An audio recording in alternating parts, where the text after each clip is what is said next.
Welcome to The Newsworthy. All the day's news in less than 10 minutes. Fast, fair, fun, and on the go. Thanks so much for listening. Today, we'll talk about the details of a tax plan and why the president was kicked off Twitter. Plus, a study about heart patients, Oprah teams up with Alexa, and get ready for an extra hour of sleep. All that and more in less than 10 minutes. I'm Erica Mandy. Today is Friday, November 3rd. You ready? Let's do this.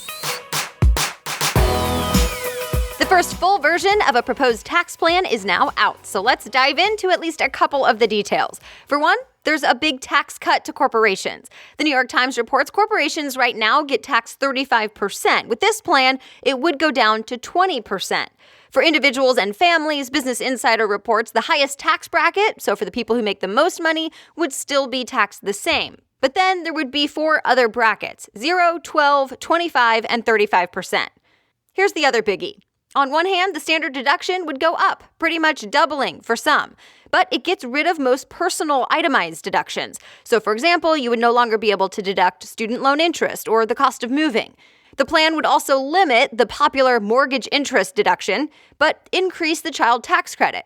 And just so you know, because it was talked about, no changes to 401ks or Obamacare. The cost of this plan would be $1.5 trillion over 10 years. President Trump says he wants to sign it by Christmas, but remember, a bill still has to make it through both the House and Senate first. There are many more details you can dig into if you want to. I will put links in today's show notes at thenewsworthy.com. Today, President Trump heads out for a 12-day tour of Asia. CNN reports after a stop in Hawaii, he'll go to Japan, South Korea, and China to meet with leaders of all 3 countries. He'll also go to the APEC summit in Vietnam. APEC stands for Asia-Pacific Economic Cooperation.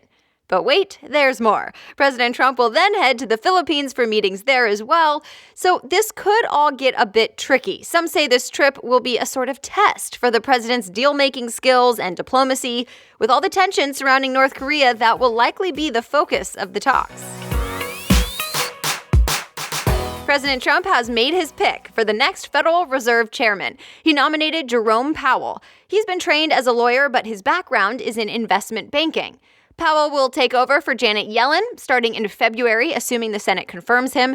CNN reports it's the first time in 4 decades that a new president has not asked the current person in that job to stay on board. The president's Twitter account was offline for 11 minutes last night. If you went to his account, it simply said, "Sorry, that page doesn't exist." Why? Well, the Washington Post reports a Twitter employee took it down, and it turns out it was the employee's last day on the job. Twitter didn't say outright if it was on purpose, but the social site is doing a full internal review. All right, other things people may be talking about today: a discovery within Egypt's Great Pyramid of Giza. NPR reports this one is a huge secret space inside the pyramid walls, at least 30 meters long. And even though the pyramid has been studied for centuries, no one knew that this big void was there until now. The scientists who found it say there's a lot more research to be done to figure out why it's there. So how effective are stents in heart patients? A new study found in some cases they may not be as effective as originally thought. CBS News reports they can still save lives for sure, especially for people having a heart attack. But a small study found they didn't do as much for patients with just some chest pain. That drug therapy may be enough.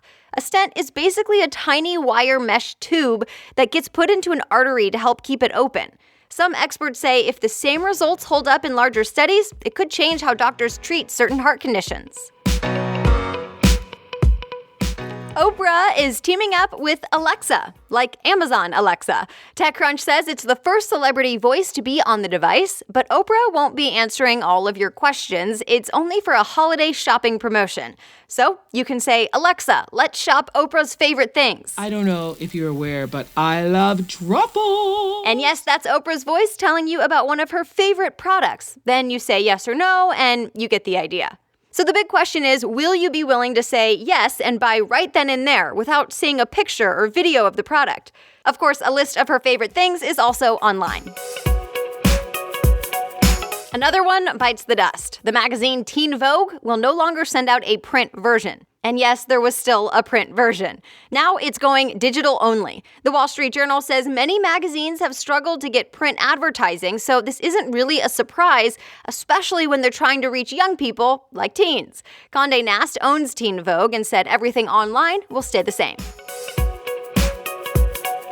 All right, a couple other things coming up today and this weekend. 1, the Houston Astros will be holding a World Series victory parade today. 2, it's National Sandwich Day, so there's your excuse. 3, the New York City Marathon is on Sunday. There will be even more security there because of the terrorist attack that happened earlier this week. And finally, it's that time again. Time to change whatever clocks you still have that don't change automatically. Maybe on the microwave? We fall back starting early Sunday morning, specifically at 2 a.m. The good news? You get an extra hour of sleep. The bad news? You lose an hour of sunlight in the evening. Or maybe you like that. Either way, this is your heads up so you're not late to Sunday brunch. And that's it. Thanks so much for listening. As always, go to thenewsworthy.com/show notes and click today's episode if you want to read more about any of the stories we talked about today. Please be sure to subscribe, and I always appreciate your kind reviews that let other people know they should give The Newsworthy a try as well. The Newsworthy is available every day, Monday through Friday by 4 a.m. Eastern Time, so I will be back on Monday. Have a great weekend.